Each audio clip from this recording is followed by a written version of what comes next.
Every day, you essentially pay your dues by doing the harder thing when it's the right thing to do. I think I'm good if you are. How are I'm you? good. I'm Rebecca, what's actually going on? awake and ready. I know. Shout out to you for doing these at 6:30 your time, right? Yes, yes. Yeah. I'm like normal people get up at this time, so it's okay. I should I not know, complain. I know, but there's a different level of hustle when you have kids, and I don't have kids, but when you have kids to probably deal with, you have probably somebody else asking for something, if you have a partner or husband or whatever, if you have Yep. all that on top of, oh, by the way, I should launch a book. Oh, by the way, I have to do this podcast. Oh, by the way, I have to get behind the scenes stuff. So I know Yeah. exactly what you're going through. Yep. It just never ends, and we just do it with a smile. Yeah, absolutely. And, I just actually, probably buried the lead a bit there, but new book en route on some mental block things. Where did that come from? That came from the last 2 years. I have been taking a different approach with mental blocks. Okay. So I've been at this 10 years, and for those first 8, it was all about how do we get the kids to be more confident. Mm. And so that worked some of the time, I would say maybe most of the time, but there were these kids who stayed stuck. So we'd have these staff meetings, these coach meetings when, once a month, all of our coaches get together and we'd kind of jam on where are we stuck? What kid is still struggling? Where do we need peer support? And there were some kids that just could not break through. They could not get their skills back. They could not get their confidence back. And there were two things that were present in those kids. One of them was emotional abuse in their coaching situation. The other was a very involved parent. And this was not necessarily like a militant parent, or sometimes there was, but it was a parent who was very emotionally involved in that skill acquisition. Yeah. So I started shifting my messaging toward parents. I had always had this parent training within my membership, but I really went hard into, okay, parents, you need to start jumping on the trampoline with your kid if you want them to get their skill back. You need to take them shopping. You need to watercolor with them. And they look at me like, I'm sorry, what? That's not, how is that possibly going to help my kid get their confidence back?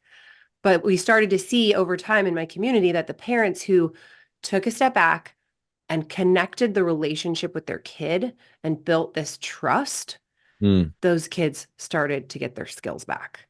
Interesting. So that's when I was like, okay, this is important because parents care, and I've got to give them this, this insight that the solution looks nothing like the problem. Yeah. Yeah, that's very helpful. And I love already where this is going. And I think it's important to maybe unpack. There's two clear paths here that what you said, right? So I don't know, please change my thoughts if you're wrong. But if you're in a situation where you're getting an emotional abuse coach and there's something else going on, like I think it's more rare these days for sure, few and far between. But like the only solution there is leave. Like you have to report that person and leave the gym. I used to try to like dance around the issue and tell people that, but like if you know something is wrong, it is not worth your kid's health. It's not worth gymnastics. It's not worth anything. You must, take care of that situation professionally, directly, and then leave the gym. Like, and if yes, the immediate response is like, well, there's nobody that does high level gymnastics. This is the only place for level 10 scholarships. Doesn't matter. You should still leave.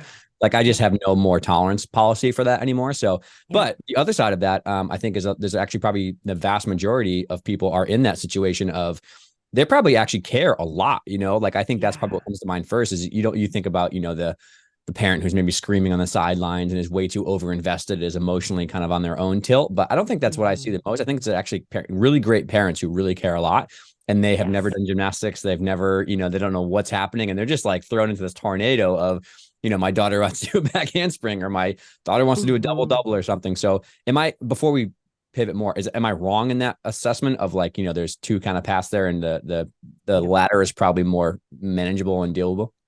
Yeah, I 100% agree. If your coach doesn't listen to you, get a better coach. If you don't feel safe, if your mama instinct or your dad instinct is saying this is not a place for my kid, mental health trumps all. It has to. I mean, I went through a very tumultuous young adult life as a result of not understanding consent, not understanding that I had a voice, not understanding that I had value independent from my performance. And that was all a direct result of, I'm going to say, quote unquote, normal coaching. Right. It wasn't even as bad as I see. And I came out of that with, having to make a lot of painful mistakes in my young adulthood that I want to prevent my kids from going through. Mm. So before I ever put my daughter in a gymnastics class in preschool, I vetted the culture. Right. I was like, Right. I'm not going to risk my kid falling in love with something that's going to destroy her spirit and her body. Agree. And of course I have a different perspective, that I was like, very, very tentative and cruising into it. But anyway, so Yep. yeah, if your coach doesn't listen, Jonathan Horton, my favorite quote, your coach doesn't listen, get a better coach. But Shout out Tom Meadows, by the way. yeah, Yeah. yeah, But yeah, exactly. so that makes sense. So yeah, so back to the parents. Yeah, it's the parent who I've had one woman I remember specifically who was like, I would chew off my left foot if my kid could get her back handspring back. Yeah. All she wanted was for her kid to stop crying in the car every day after practice. Right. She wanted, and she saw, I have this kid that's full of talent and potential who loves this sport, and she's like, just looks like she's dying inside because she can't do her skill. And mamas, we want to fix it. We want to fix Yeah. it quick. Yeah. Like Yeah. get on the Google and we fix it. Yeah. Yeah. Yeah. And Yeah. it doesn't get fixed. And then, they're like, I'll get you an iPad, or, well, we're not going to Florida if you can't get it, or why are we even doing this? Do you want to quit? They sort of have all these standard lines, all of which do the opposite of what they're intending to do. Yeah. And probably well-intentioned parents, if they're anything like maybe my brain used to go to, is you take almost like an engineering approach to this problem, which is like, if X and Y are wrong, there's a Z solution. Let's just like find that and fix it, and then all will go away in the world. And I think to set the stage for the rest of the conversation, I think it's really important that I notice the most in coaching and working with a lot of parents that people, you can't help what you don't understand. I think that's the biggest thing is you've never done gymnastics. You've never gone through a sport that involves flipping and backwards and upside down and stuff like that. But also you've never been in a sport where there is so much intense spotlight, on just you on floor, by yourself. I think that people either take the path of they don't understand it, and so they don't ever really wrap their head around like how they can help the problem. Or on the sadder part is that sometimes I think because people don't understand it, they mock it, they stigmatize it, they kind of laugh at it, like, oh, it's just a mental block, like just go, right? And I think that's really important for us to tease apart. First is, can you maybe give us a very quick synopsis on like what is a mental block, so that people, parents, coaches, once and for all can understand that this is not something that someone chooses to do. This is like an automatic thing. Yes. And that's such a good point, because I have a lot of parents reach out and they go, she's refusing to do it even on the medium beam. She's refusing to do her tumbling. And yeah, I joke like it's someone cleaning their room, right? Yeah, I will not, Yeah, I will not have my Brussels sprouts. Yeah. I will not reach my goals today, yeah, exactly. Mom. Yeah. I like being terrified. I like this whole getting stared at, yelled at, crying on the beam. I'm choosing this. So first of all, yes, it's not a choice. It's a biological reaction that is based in the brain. It's a survival instinct and it's typically adolescents. That's who I mostly serve, but it happens in all ages. And what happens is that a threat is detected in the brain. And, if you were walking along, if you're on a hike, you're walking along and you arrive at a cliff all of a sudden, your brain's job is to freeze you so that you can look around and get more information and make a safe decision.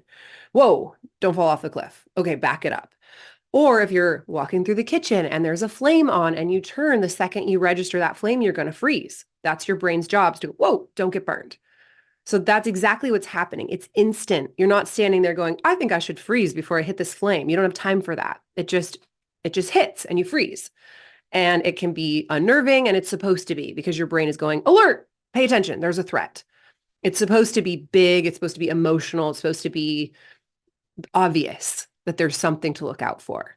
So the thing is, a lot of people go, well, she never got hurt. She didn't fall. So there isn't a threat. You think about the cliff or the flame as like a physical threat where you're going to get burned or you're going to hurt your body. It's often in these adolescents, maybe they got injured, but that's not the majority. There is a threat of pain, and that pain can take a physical form or an emotional form. So if she has associated this back handspring with being left behind, her teammates moving up without her, not being able to compete at the first meet, not being perfect, not rising to this potential or talent that she's been told she has her entire life, that is so emotionally painful that the brain goes, stop, freeze. There's a potential for pain here, which obviously isn't helping, because in order to get through the pain, you need to do the back handspring. But the brain doesn't know that. Brain doesn't care about competition season, doesn't care about Anything other than there's a threat detected, and until we get more information, we're going to freeze. Yeah, that's really helpful. And I'd love to jump in there because something else I noticed, and maybe you can correct me if I'm wrong here, is I feel as though at that age of adolescence, maybe like 13 to 17 is probably where we're talking the most. But even younger too, is that the social setting is so important, right? Because at that age, you are very much, you're about friends and personal identity. And, I remember like the group of guys that I worked out with was really important to me in terms of like, we trained together, we hung out together. So I wanted to, have a group of friends that was close. And in that age group, the social pressure is so much higher than someone who's maybe, fully matured and is 25 and 30 and can make their own decisions. And like, yeah, I really don't care what people think about me. I think that's sometimes what I saw a lot of parents struggle with is when they are 30, 40, it's very easy for them to say like, well, just don't listen to what like those people say, like, like, just like whatever, like just ignore those TikTok comments. But like, it's all, I don't want to say it's impossible, but it is very hard for an immature developing adolescent brain to just ignore the social status because everything is tied to that when you're a kid. And it's really important for you to make a peer group. So I feel as though I saw a lot of people who, when they're on their own, they're doing their own drills, they're doing their own stuff. There was no problem. Like they were totally fine. But as soon as they had to show a routine, as soon as they were in front of a bunch of people at a crowd or a meet, as soon as they were under the pressure, that's when it seemed to be much more pronounced, when it was like really hard for them to go for a skill.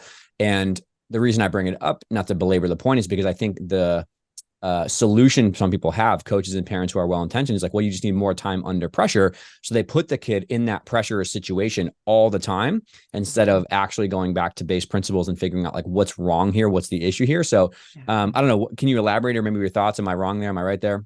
Yeah. So there are two ways to overcome fear in this way. One of them is desire. And desire is the temporary solution. This is the one that most parents try to go, well, she's not motivated. We got to motivate her with either threats or bribes or ultimatums and coaches, same thing. But she's not motivated. She's not trying, which is another misconception. She's trying, but she's freezing. She's trying harder than any kid in that beam rotation to hold it together, but it's just not working and she doesn't know why. Desire basically means you want to do the skill more than you want to stay safe. And that might happen at a meet. It might happen in front of that, dominating coach that's like, you can't go home until you do this. They're more afraid of the coach or the judge than they are of the pain of actually, not doing the skill. So they go into what I call chuck and pray, where they just throw it because they have to. They don't have another choice. Like they have to lift the car off the baby to get out of that situation. And they do it, even though it might cause more pain later. That's, I think the solution most people see is, well, that's how you do it. You just got to want it. You got to try harder and you got to want it. So that's temporary. That's like a Band-Aid. And what happens, especially in higher level athletes, so when level 9s and 10s come to me, I almost always have to unlearn that chuck and pray instinct, because what happens is that they have been not listening to their fear response for so long that their fear response has had to get really loud so they'll hear it. And that stops working. So they stop being able to throw it in meets. What they used to be able to do is, well, I know if I can't do it in practice, I can at least throw it in a meet. I know I can. Well, that stops working after a certain point in every athlete. And that becomes really traumatic because they're like, wait, that was the only ace in the hole I had on this fear. So the other way to overcome this fear response is through confidence. And confidence is built slowly over time. Yeah. And when you got to meet this weekend, you don't have time for slowly over time. So you have to go back to what really matters, which is your brain doesn't care about the meet. You have to get to a place where your brain feels like it's safe. There's enough information to know that it'll be okay. And then you'll be able to go. But if you've made this relationship with your brain so challenging, where you're like, shut up, brain, I have to do it. I can't. I have to do it now, or else my dream relies on this. And then, parents are reinforcing that and coaches are reinforcing that. The kid just goes into complete shutdown. They start losing skills on other events because confidence is so, so low. Yeah. Yeah. I can give a very vivid example to pass this up from my own situation. I won't say where this athlete came from, how she got to me, but let's just say she was in my lap as a level 9 on bars, and she just could not do a straddle back. Like for some reason, bars, she was really tall, like lanky. So beam, floor, honestly, vault, great, but like doing a straddle back and connecting everything was like really, really hard for her. And she was struggling in the beginning of the season. And I literally remember her being like, she's like, can you threaten me with conditioning, you know, and that'll get me to go. And that's exactly what you're talking about, is like, put something so high on the table that mimics, you know, high pressure of a meet, and that would go. And I was like, I'm not doing that. I was like, I don't care if you like don't do bars the whole season. Like, I refuse to do that. And so instead, what it was really going down to, like you said, you know, the fear of getting hurt, the fear of social pressure. And for her, it was tied to her college aspirations. You know, she wasn't going to compete bars in college probably, but she wanted to be on the radar of coaches for the other 3 events and having a solid, you know, event she could train in case something happened. So we had to unpack all that and get through that. And like, literally, she didn't do bars she probably didn't compete bars for the first 3 meets of season, just so we could literally go back to drills. Right. And this was like in October, November, when everyone's doing full sets on bars, everyone's competing, they're showing. And it was like, well, this is a situation, you know, when you do a straddle back timer, that will be when you would do a timer, then you hop the low bar, you do the rest, and you won't do the meet. And that's what it is. You know, like, I refuse to let you break your neck, you know, on a straddle back. So we had to go all the way back to the beginning. But to that segue is, I think we understand very much like what's going on, how it happens is painful. I'd like to maybe give people permission to know what not to do, and then talk about what maybe is more solutions to help. So in all of your practice interactions with people, what are the 3 things we should definitely not do for parents and for coaches when, you know, we see this mental block happening, kid comes home, you know, crying? Like, what's maybe some things to cross off the list, and then we'll go to some solutions. Yeah. Number 1, don't try to motivate them. The kid does not lack motivation. They don't. I mean, every kid who I've talked to about this, myself included, I didn't want to quit. I didn't want to be done. I just wanted the skill to work. It didn't work. I didn't know why. And I was in tears. Nobody knew what was going on. Everybody was like, just go or get off my beam, climb the rope. Then what? Let's just quit. It was like trying to motivate is not the thing. So everything that you're doing to try to motivate this kid, stop, first of all. Another common thing that people do is, you know, just try to be really positive. Parents will be like, look, here's a video of you doing the skill. Look, you can do it. You can do it. You can do it. So, and then their teammates are like, you got this. And coaches like, you did it. You've done this before. Just go. So everybody's being really positive. Meanwhile, this kid has this, you know, sense of despair in them, knowing, standing in that corner, getting ready to tumble, knowing it's not going to happen. I know it's not. And everybody's being so positive. And every time I look at that video of myself tumbling, it just reminds me of how I'm broken, how I can't do what you're telling me I can do. That doesn't build confidence. I've never heard a kid say, when my mom shows me a video of me doing it, I feel better. So just don't. Because what you want to do is acknowledge how they're actually feeling. Don't tell them how they should feel. Acknowledge how they're actually feeling, because then they won't feel so alone in that despair. And you know, that like permission to quit, I think, is something that parents do a lot, where they're like, hey, if you're not having fun, we don't have to do this. No pressure. We don't need you to get a scholarship. We just want you to have a good time, which is a great thing for a parent to say. But what the kid often hears is, my mom doesn't think I can get through this. They don't believe I failed, right? Like, okay, I'm just going to throw the towel and I failed. Why try? Nobody believes in me. You know, and so what they really need is to be just kind of sat with in the difficulty of the situation.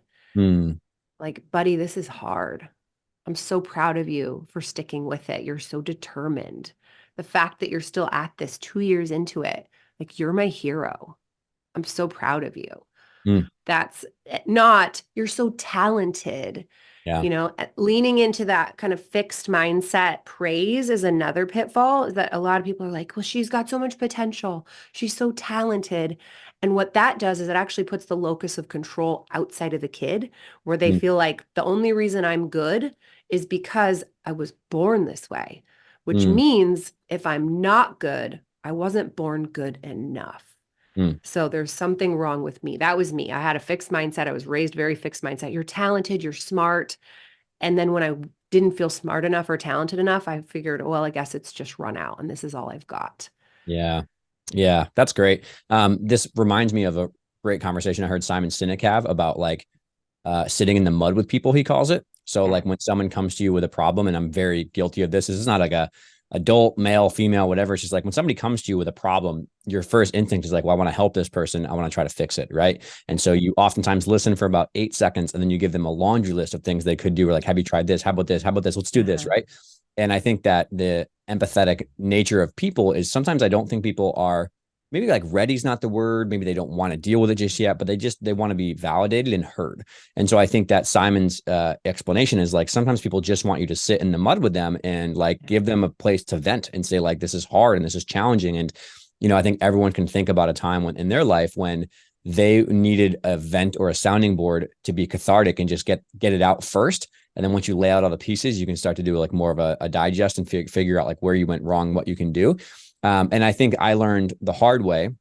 The first 5 years that I started coaching, it was in fix it mode. It was like, as soon as you see a problem, let's do this drill, let's do this thing, let's fix this thing, let's talk about this, let's do this exercise. And instead, I found that just giving someone 10 minutes, after practice to just unload a bit and be like, this is so frustrating. I used to have this skill. I don't have it anymore. The meet's coming up. I'm so stressed out. And just being like, yeah, this is hard, man. This is tough. And as you get with older athletes, I think it's important to resonate on their level.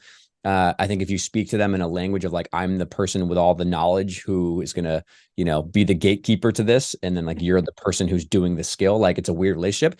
I become much more lax and casual with people, I'd be like, shit's hard, man. I'm sorry. Like this, I wish I had an instant solution, but it's going to take time. And I'd be frustrated too. And it's hard. So like, let's let it sit. And then you let that sit for a couple of days. You come back with a fresh mind, like, all right, got the dust out. Now what can we do? And I think that's an important thing you mentioned that I really want to harp on is like, just give them time to sit in the mud, right? Don't let it become a pity party of every day we whine and complain and just upset. There's no solutions. But at the same time, just as you need some venting, they need some venting. Yeah. Well, Dr. Becky Kennedy, one of my favorite parenting gurus, she talks about sitting on the bench with them. Like you have this schoolyard full of benches. Yeah. And you're going to have the bench of, I'm someone's best friend. And you're going to have the bench of, I got left out. And so parents are sort of like swooping them out of like, oh, don't sit on that bench. Oh, don't sit on that bench. And then eventually they go into their adult life where they're left out or they're disappointed or they didn't get the job or they didn't make the cut. And if you've allowed them to sit on that bench and you sit next to them and you just go, okay, here we are on this bench of, I didn't get to compete at the first 3 meets on bars. And you're just there with them. You're not trying to get them off the bench or get them to stand up on the bench or operate differently. They're just there. They are. You're there with them. You're feeling it with them. And now next time they have that bench to sit on, they know they'll survive it. They have more coping skills. They have more self-belief as a result of surviving that difficulty versus you being like, it's fine. You snowplow. Like, it's easy. It's easy. We're fixing it. We're fixing it. I'm calling the coach. I'm emailing the teacher. 39 private lessons will fix this. Yes, exactly. I'm going to throw more money at this so that then they'll be okay. Yeah. Versus just going, it's okay to be disappointed. It's okay to be sad. It's okay to be angry. Instead of every time they cry in the car, do you want to quit?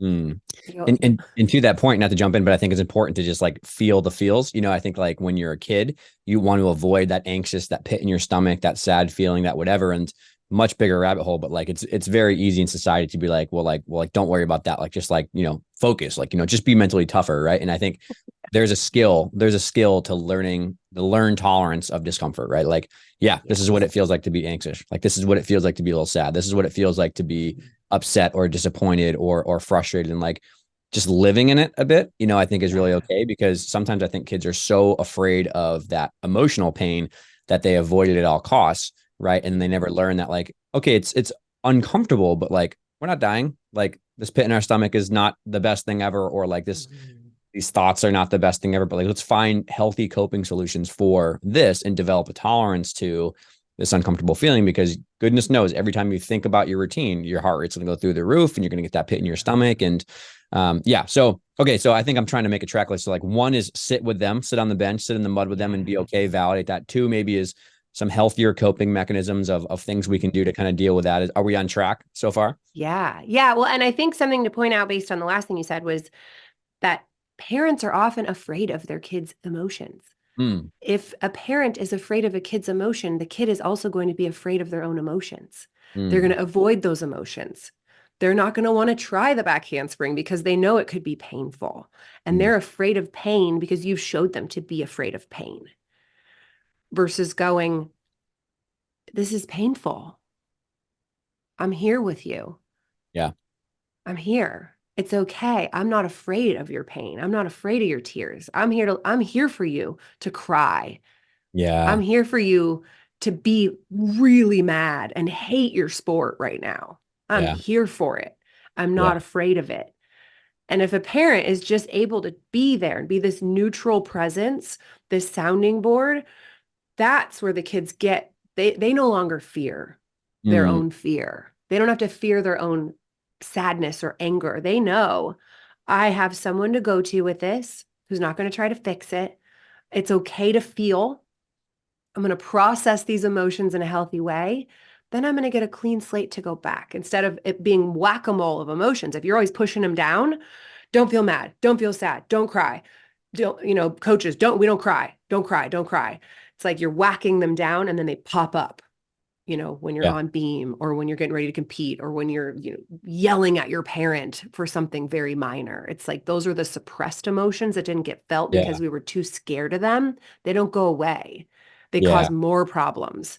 So when parents can stop being so afraid of their kid being uncomfortable and trust this kid is tough.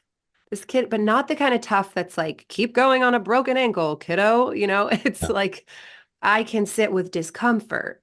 My Mm. kid can sit with discomfort. That's going to set them up for ultimate confidence in life, Mm. not you sending extra emails to the coaches and getting them to change everything in the routine. Yeah, absolutely. And I think is a really important point to kind of double click on there is that like as a parent, as a coach, as an adult, I think there's a learned skill to being okay with emotions that are going somebody else's emotions, somebody else's problems, because I think that was something that I learned was very hard in the beginning was, when you want everyone to be happy and kind of like you and be good, like it's really uncomfortable when somebody else is having a tough time and you have to kind of walk through them. And so maybe there's some possible solutions here where as a parent, a coach, or whatever, you learn some skills on communication and blank space is okay sometimes, like that dead silence is sometimes fine to just let it marinate, and maybe there's the learned skill of you having communication and that, but also the learned skill of you dealing with discomfort tolerance yourself. I think a lot of people, Yes. maybe parents, kids don't come with a manual, that stuff, We but sure don't. there's definitely times when it's just being there and being like, okay, well, I think it's going to be all right. And I think also a learned skill to reactivity. So kids very much model what we do and follow what we do. And so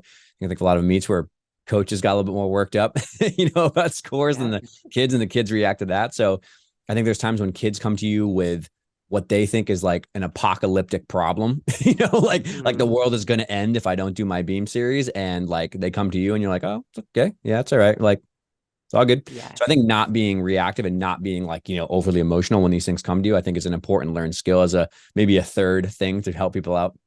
Yeah, I mean, I'm just imagining all the sweet, wonderful parents who, come into my little Facebook group and they're like, "My heart is broken.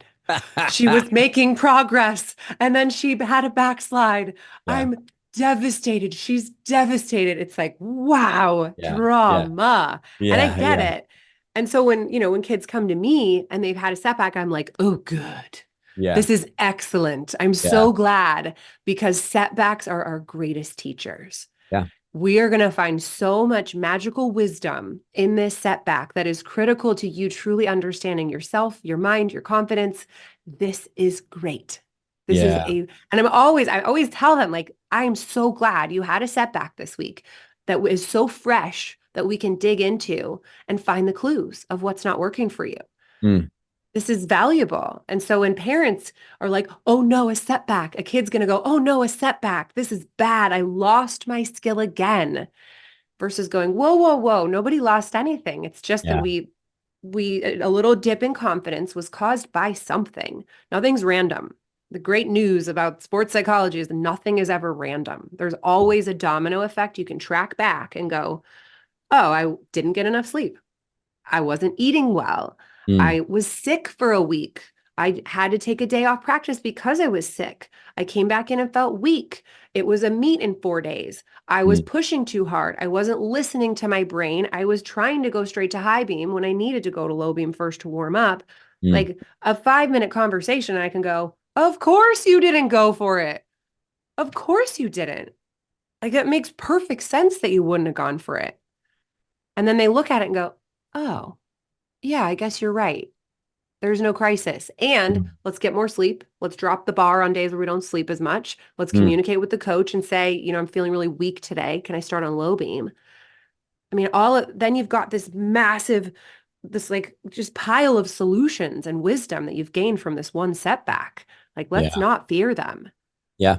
Yeah, that's super good. And I think there's two more things that are bubbling up in my mind as we continue the conversation. Is I think we have the setup, we've validated things, we have some emotional understanding. I think we're all in a good space of we get and we understand what's going on. We're not trying to force anything, and maybe we've developed our own discomfort tolerance to deal with this. But like at some point, we have to get in the gym, we have to do back handsprings, we have to do vaults, we have to do bar releases, we have to do hard skills. So what's the proper next step into actually doing things to cure the mental block or help the mental block?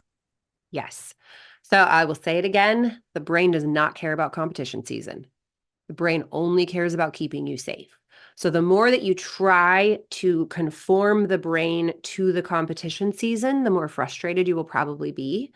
If you have a meet in 2 weeks, you are much better off going in with what you can do today than trying to force what you should be doing. And this all boils down to a growth mindset versus a fixed mindset. If you go in today and go, I'm behind, I have to get up on high beam, I have to chuck it, I have to throw it, you're creating more threats in the brain, which will slow you down and make it so you absolutely do not have that skill in 2 weeks. The quickest way to not have a skill in 2 weeks is to try to force it today. So instead, you go in and you ask yourself, what can I do? It's, of course, we default to, I can't do it. I can't go on high beam. I can't connect it. I can't tumble. I can't do back handspring, whatever that can't is. Instead of trying to force the can't to become a can, which isn't going to work, you can't rationalize your way through a survival instinct. You go, what can I do?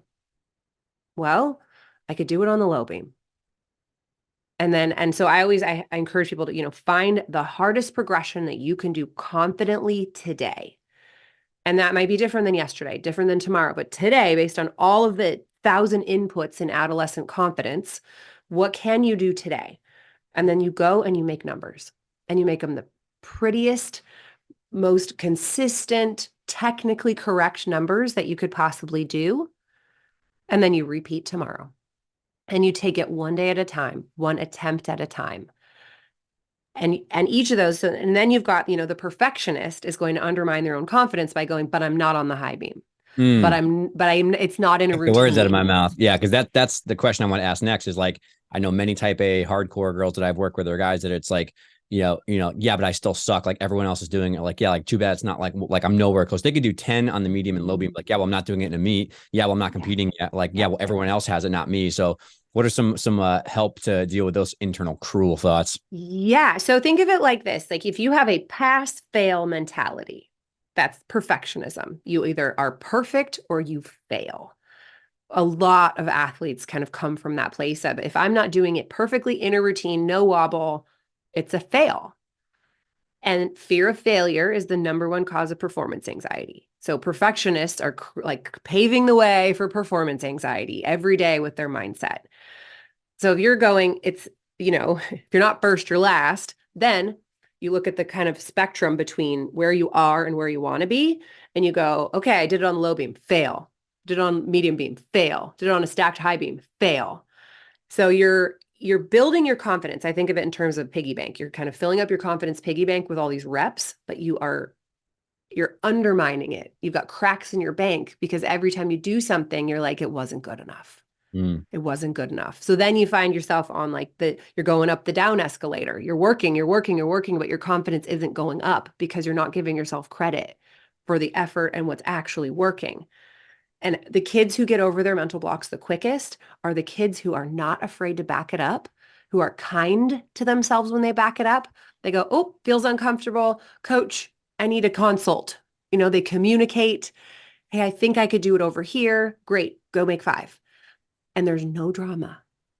And they actually feel like, hey, that felt good. Because what's happening is you're on the low beam, successful. You land it, you're safe. Your brain goes, oh, that was safe. Well, it's just a little firework in the brain that goes, this is safe. Yeah. And then you do 5 more Mm, This is safe. Tomorrow, you don't go to medium beam right away because that's where you left off yesterday. You go back to low beam. This is yeah. safe. This is Yeah. safe. This is safe. And that starts to build only if you're giving yourself credit Mm, and you're allowing it to be a success, because that's what it takes to build that confidence that lasts. yeah. And you carry that momentum of like, okay, then this drill, then this setting, then this drill, then whatever.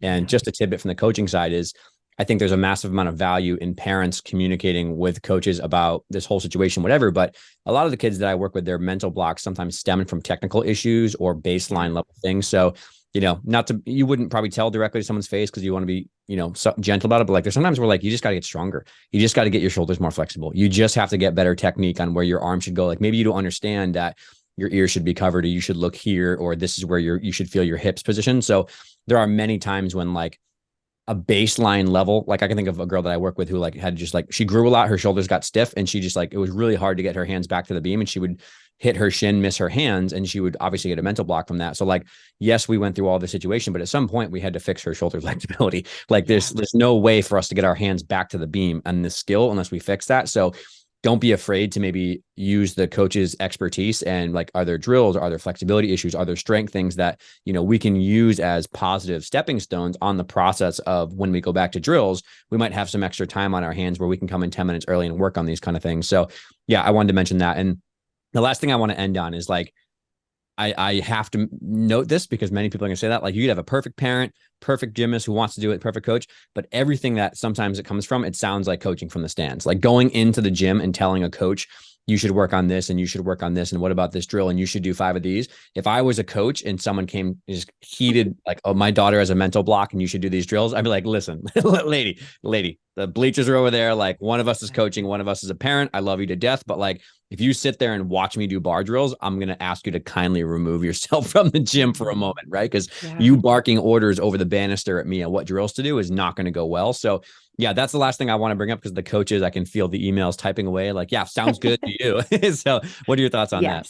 Yeah. So any kid who's 10 or over, they are the one who's the direct line to the coach. This is what I want, parents to do, is advocate, encourage, empower your child to be the one to communicate with their coach. And of course, if you see that a coach is doing something that is decreasing the confidence in the child, they're leaving them on beam for 45 minutes alone and they can't go home till they do it. They're kicking them off the event. If you're seeing something that's obviously, deteriorating your child's confidence, that's when you would have that curious conversation. I talk about this in the book, kind of how to have a constructive, curious conversation where you go, hey, coach, what's your plan? I would love to know kind of what your plan is to help my kid get their confidence back. And then you listen. Parents, you listen. You're not in there. It's not a finger pointing. It's, I want to know the plan. Awesome. That makes sense. Thanks for sharing that, repeating their words back, allowing them to feel understood. Like, coach, I want to understand. Okay, now here's what I'm seeing on my end. Seems like there's a mismatch. You're looking for this outcome. This is what I'm seeing at home. So I wonder what we can shift. Okay, that's where I would bring the parent in. If there's something happening where you're like, there's emotional abuse, there's favoritism, my kid's being left out, my kid's being demeaned.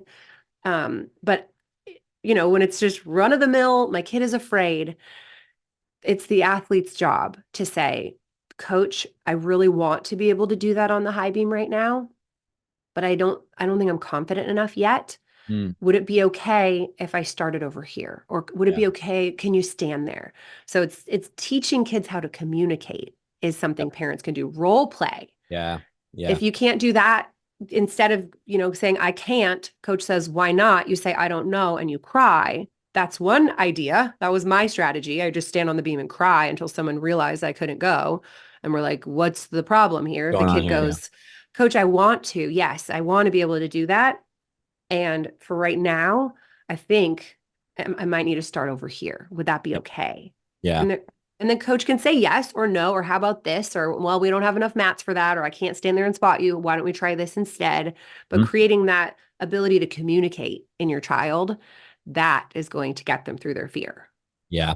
Yeah. And I think there's, I'm trying to think of like, there's a handful of parents that I've worked with on the coaching side and PT side or whatever that are like, I'm like, man, what did you do to like, this kid is great. Like they work super hard. They're going through it. But like, I'm really impressed with like the entire situation of like the kid's like, confident and talks to themselves and is willing to deal with problems.